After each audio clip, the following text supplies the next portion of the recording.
कि यहाँ सचिव कितने हैं और किस समाज से आते हैं, तो मैं लिख कर देता हूं। कोई जाट गुजर नहीं मिलेगा, कोई तेली नहीं मिलेगा, कोई चमार ढाणुक नहीं मिलेगा, कोई धोबी नहीं मिलेगा, कोई पाल प्रजापति नहीं मिलेगा, कोई मुसलमान सिख नहीं मिलेगा।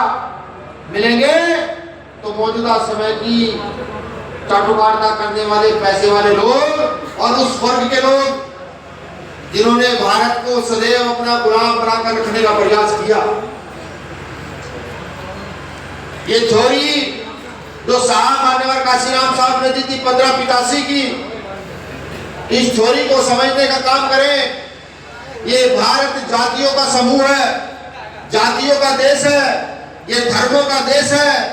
यहाँ जातियों में भी जातियां हैं, फिर उन जातियों में गोत्र हैं, और इसी कारण से यहाँ का वो वर्ग जो भारत की व्यवस्था को चलाता है, भारत की अर्थव्यवस्था को आगे बढ़ाता है, वो कभी शासक नहीं बन पाया।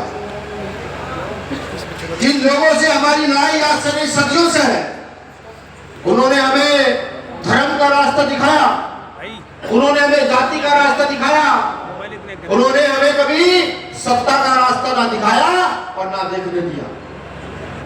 जब तक हमने सत्ता की ओर मुंह करने का प्रयास किया, तब तक उन्होंने इतनी ठोकरें मारी कि हम इतना पीछे चले गए कि हमें अपनी आवाज तक उठाने का मौका कभी मिला नहीं। काशीराम साहब ने इसी व्यवस्था को बदला और कहा कि ये 15% लोग, तुम 85% लोगों पर शासन कायम किए हुए हैं, और तुम्हारी समस्या का समाधान तब तक नहीं हो सकता जब तक तुम अपनी राज सत्ता स्थापित ना कर दो, खुद ब खुद इस शासन की गद्दी पर ना बैठ जाओ, तब तक तुम्हारी समस्या का समाधान है नहीं। और ये मैं नहीं कहता। अगर आज आप आज के समय में सर्वे करें तो भी आपने देखा होगा 800 से ज्यादा किसान शहीद हुए हैं, कोई उनकी आवाज उठाने वाला तक नहीं था। आपको लगता है अगर कोई किसान वर्ग का व्यक्ति इस देश की कुर्सी पर बैठा होता, क्या एक भी किसान शहीद हो पाता? नहीं होता। अभी आपने देखा कि एक दलित चीफ जस्टिस के ऊपर जूता फेंक दिया गया। क्या आपको लगता है कि अगर यहाँ पर बहुजन समाज का व्यक्ति कोई इस कुर्सी पर बैठा होता तो सबसे बड़ी कुर्सी के चीफ जस्टिस के ऊपर कोई जूता फेंकने की किसी की औकात होती? नहीं होती। अभी आज बाबा साहब अम्बेडकर के ऊपर अभद्र टिप्पणियां चल रही है। जब आप अपनी शासन सत्ता की मांग करोगे, तब तक वो आपकी जाति को लाकर सामने खड़ा कर देंगे, तब तक आपकी जाति सामने खड़ी होगी। जब जब तुम्हारा शासन दूर होगा, तुम दूर तक निकलते हुए चले जाओगे। काशीराम साहब ने उन्हीं 6767 जातियों को एकजुट करके किसी हिंदू को, किसी मुसलमान को एकजुट नहीं किया, किसी जाति के व्यक्ति को एकजुट नहीं किया। उन्होंने किया यहाँ के शोषितों को, यहाँ के वंचितों को, यहाँ के मजदूरों को, यहाँ के किसानों को, उन सबको एकजुट कर कर जो 6767 जातियों में बटे हुए थे, उन सबको बंद मुट्ठी लाकर एकजुट करके इकट्ठा किया और कहा कि मेरे बहुजन समाज के लोगों, अगर अपनी समस्याओं का समाधान चाहते हो तो अपने दल का निर्माण करो, अपनी समस्याओं का समाधान चाहते हो तो अपने बल का निर्माण करो, अपनी समस्याओं का समाधान चाहते हो तो अपनी शासन का निर्माण करो, तब तुम्हारी सब समस्याओं का समाधान हो सकता है। लेकिन शासन कैसा, ये बड़ा सवाल आप लोगों के मन में होगा, मेरे भी मन में रहता है कि शासन कैसा। आप समझिए कि एक ताकतवर और एक कमजोर में कभी फैसला नहीं हो सकता। अगर यहाँ मुजफ्फरनगर में कोई बहुत बड़ा पूंजीपति, बहुत बड़ा कोई नेता है और एक रिक्शा वाला उससे टकरा जाए, तो रिक्शा वाले को हाथ जोड़कर माफी मांगनी पड़ती है, चाहे उसे विधायक की या फिर पैसे वाले की गलती कोई क्यों ना हो। इसी के खिलाफ काशीराम साहब थे, इसी के खिलाफ डॉक्टर अम्बेडकर का पूरा आंदोलन रहा। यहाँ ऐसा नहीं है। यहाँ शासन उन लोगों को चाहिए जो न्याय की बात कर सकते हो, तो जो अपना न्यायिक चरित्र दिखा सकते हो। क्या मौजूदा समय में न्यायिक चरित्र दिखाई देता है? क्या यहाँ मुसलमानों को बिना गलती के मारा पीटा जा रहा है? नहीं पीटा जा रहा है। क्या यहाँ दलितों के बच्चे जेल जा रहे हैं? नहीं जा रहे हैं। पिछड़े समाज के लोग पढ़े ही बीजेपी में जाकर ये कहते संरक्षण कर रहे हैं अपने समाज का? क्या पिछड़े समाज के लोगों को कोई बोलने का अधिकार है, अपनी समस्या रखने का अधिकार है या नहीं? और अगर नहीं है तो विचार करो कि सबसे पहले इस देश का तब तक बहुजन सशक्त नहीं होगा, तब तक हम इस देश में सर्वजन की बात नहीं कर सकते। जब तक यहाँ का मजदूर किसान उठ खड़ा होकर अपने आप को सुरक्षित महसूस नहीं करेगा, तब तक हम यहाँ सर्वजन की बात नहीं कर सकते। ये आज के समय में किसी का न्याय चरित्र नहीं है। काशीराम साहब ने कहा कि मैं राजनेता नहीं, मैं समाज नेता हूं। अगर काशीराम साहब राजनेता बनते तो मुझे लगता है कि वो पहले चीफ मिनिस्टर खुद बनते, या फिर समझौता कर उनको अन्य राजनीतिक दल राष्ट्रपति बनाना चाहते थे, लेकिन उन्होंने मना कर दिया कि नहीं, अपने दम पर देश का प्रधानमंत्री बनकर दिखाऊंगा। यहाँ बैठे मेरे जितने नेता बैठे हैं, हमारी पार्टी से कटे जितने नेता हैं, आप आत्मसात करें कि आप राजनेता हैं या समाज नेता हैं। जिस महामानव का परिनिर्वाण हम मना रहे हैं, क्या हम उनकी आदर्शों पर आगे बढ़ रहे हैं या नहीं बढ़ रहे हैं? ये बड़ा सवाल है। ये सवाल किसी जाति वर्ग को ऊपर उठाने का नहीं है, ये सवाल भारत की जनता को ऊपर उठाने का है। आज भारत की जनता त्राही कर रही है। आज मौजूदा समय में किसी के भी हक अधिकार सेव सुरक्षित नहीं है। अब आप सोचिए, काशीराम साहब एक तरफ कह रहे हैं कि बाबा साहब अम्बेडकर के इस कारनामे को मैंने अपने कंधे पर उठा करके यहाँ के शोषितों वंचितों के लिए, यहाँ के मजदूर किसान महिलाओं के लिए एक कारवा तैयार कर दिया। लेकिन मेरे जाने के बाद मेरे नौजवानों, ऐसे शोषित वंचित वर्ग के लोगों, इस कारवा को अपने कंधे पर उठाकर चलना और राजनेता न बनकर समाज नेता बनना, समाज नेता बनकर के शासन नेता पर काबिज होकर के यहाँ के मजदूर किसानों की समस्याओं का समाधान करना, क्या हम ऐसा कर पा रहे हैं? ये सवाल खुद से पूछो, ये पूछने का सवाल है। इसलिए कि अगर हमने अभी भी अपनी व्यवस्था को ना बदला, अभी भी हमने 1585 की थ्योरी को ना समझा, तो मुझे ये महसूस होता कि हमारे महापुरुषों द्वारा किया गया कार्य वो सब पटिया मेट हो जाएगा। हमने अपने महापुरुषों को पढ़ना छोड़ दिया। आज इस कार्यक्रम का प्रत्येक जिले में मनाने का सिर्फ एक कारण है कि काशीराम साहब पर चर्चा हो, उन पर बहस हो, उन पर बात हो। भाषण तो रोज चल रहे हैं, ना जाने कितनी मीटिंगें होती हैं, कितनी मीटिंगें रोज होती हैं, ना जाने क्या क्या होता है, हर रोज भाषण चल रहे हैं। हम शिक्षित भी हो गए, हम जागरूक भी हो गए, लेकिन क्या हम संगठित हो पाए? और अगर हम शिक्षित हुए, जागरूक हुए और हम संगठित नहीं हो पाए, तो समझिए ना क्या फायदा हो हमारे शिक्षित होने का, जागरूक होने का? क्या सिर्फ चंद लोग यहाँ की व्यवस्थाओं पर काबिज रहेंगे? यह सोचने का विषय है। मैंने जातियों के नाम भी इसलिए लिए कि आज भी हम अपनी जाति का ठीकरा अपने सिर पर ढोल घूम रहे हैं।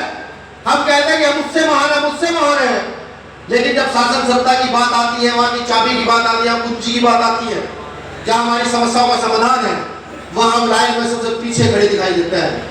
इस देश की 85% आवाम सबसे लाइन में पीछे खड़ी दिखाई देती है, जो शायद आज के नेताओं को दिखती भी नहीं है कि इनकी समस्या है क्या। डॉक्टर अंबेडकर संविधान में इतना अच्छा प्रावधान कर गए कि डॉक्टर अंबेडकर ने लोकतंत्र की व्यवस्था की, आपके वोटिंग व्यवस्था की, वयस्क मताधिकार की व्यवस्था की। उसी व्यवस्था का प्रयोग कर काशीराम साहब ने यहाँ की राजनीति को बदल दिया।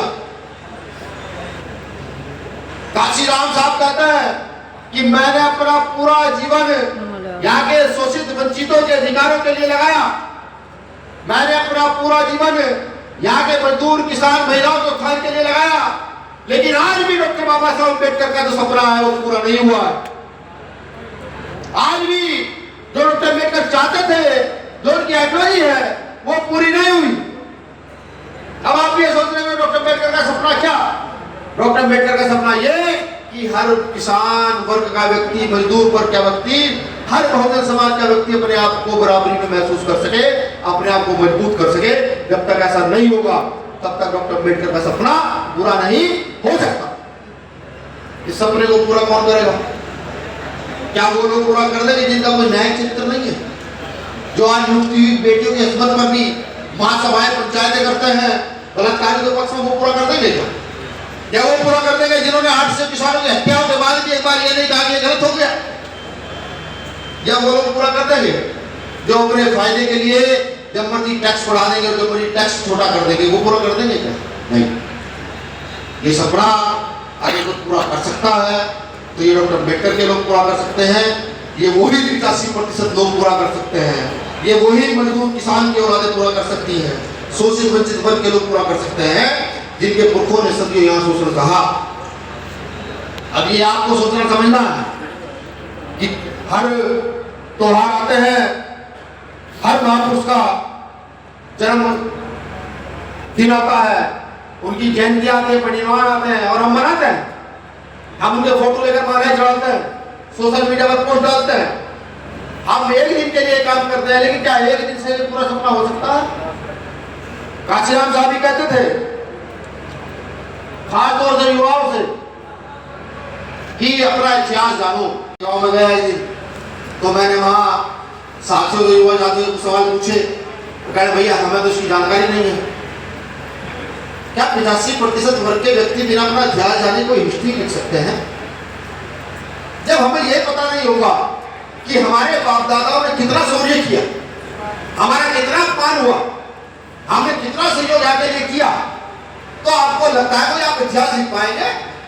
तो काशीराम साहब ये कहते थे कि भाई अपना इतिहास जानो, अपने नायकों को पहचानो, अपने अधिकारों के लिए मजबूत बनकर आवाज उठाओ, बड़ी ताकत के साथ आवाज उठाओ, चिल्ला चिल्ला कर आवाज उठाओ।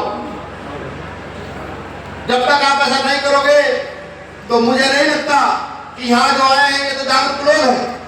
बहुत सारे लोग साथी ऐसे लोग घरों में जागरूक है लेकिन आ नहीं पाए, लेकिन अभी भी 85% आवाम, ये मजदूरों की औलादे, ये किसानों की औलादे, ये शोषितों वंचितों के परिवार के लोग, अभी भी आधे लोग ऐसे हैं जो सोए नहीं है, उनको जगाने का समय है। आज के दिन संकल्प लेने का समय है कि अगर मैं काशीराम साहब का सपना पूरा करना है तो हम हर व्यक्ति को जाकर जगाएंगे, और इतना जगाएंगे कि किसी मुसलमान पर, दलित पर, पिछड़े पर जाति धर्म के नाम पर शोषण नहीं होगा। अगर हम ये संकल्प ले सकते हैं तो मुझे लगता है कि हमें काशीराम साहब तो मुझे लगता है कि हम काशीराम साहब का सपना पूरा करने में एक कदम बढ़ा रहे हैं। काम तो उनके जितना नहीं कर सकते, क्योंकि उन्होंने जितना काम किया वो शायद करना संभव है। अब तब बात बुरी है, हो सकता है आपको चुप जाए। बहुत सारे साथी ऐसे भी होंगे जो अब तक बहुजन आइडियोलॉजी से दूर रहे होंगे। ये राजनीति की सुख का साधन नहीं है आपका, ये वोट आपका हथियार है। कैसा हथियार? ये वोट वो हथियार है कि जिसका प्रयोग करके आप हर शक्ति का निर्माण कर सकते हैं, हर ताकत का निर्माण कर सकते हैं जिसका प्रयोग करके। और अगर आप अपने वोट को बेचते हो, अपने वोट को लालच में देते हो, तो समझो आप अपने घर की अस्मत को बेच रहे हो। ये काशीराम साहब ने कहा। तो ये भी हमें ध्यान रखना है कि वो जो हमारी नस्लों के उत्थान का एकमात्र संसाधन इस देश में है, एकमात्र संसाधन, अगर हमने इसका भी सही प्रयोग न किया, इसका भी गलत प्रयोग कर दिया, तो समझिए हम नहीं, हमारी नस्लें बर्बाद होंगी। और जब नस्लें बर्बाद होंगी तो क्या छोड़िए, कुछ नहीं बचता, वो वोट भी नहीं बचता, कुछ भी नहीं बचता। तो इस वोट की ताकत को भी समझो और ये संकल्प लो कि हम इस वोट की ताकत को घर घर जाकर बताएंगे, समाज को समझाएंगे, हर गरीब मजदूर किसान को बताएंगे कि आपकी ताकत इस वोट में है। मेरे कहने का मतलब यह है कि अगर आपको किसान के लिए योजना बनानी हो तो कृषि मंत्री आपका होना चाहिए, तब योजना बनेगी। अगर आपको शिक्षा का एकीकरण करना हो तो एजुकेशन मिनिस्टर आपका होना चाहिए, तब एजुकेशन का कोई बिल पास हो सकता है। और चिकित्सा का कोई काम करना हो तो आपका चिकित्सा आपका मिनिस्टर होता होना चाहिए, स्वास्थ्य मंत्री आपका नहीं, तो ही काम हो सकता है। अब ये आपको जनरलाइज करें कि प्राइवेट स्कूलों की फीस कितनी है, प्राइवेट हॉस्पिटलों में कितने पैसे लगते हैं और सरकारी संस्थानों में क्या स्थिति है, इस बात को आप खुद ब खुद महसूस करने का काम करें। इस राजनीति को जो काशीराम साहब ने शुरू की थी बाबा साहब अम्बेडकर के बाद, इस राजनीति को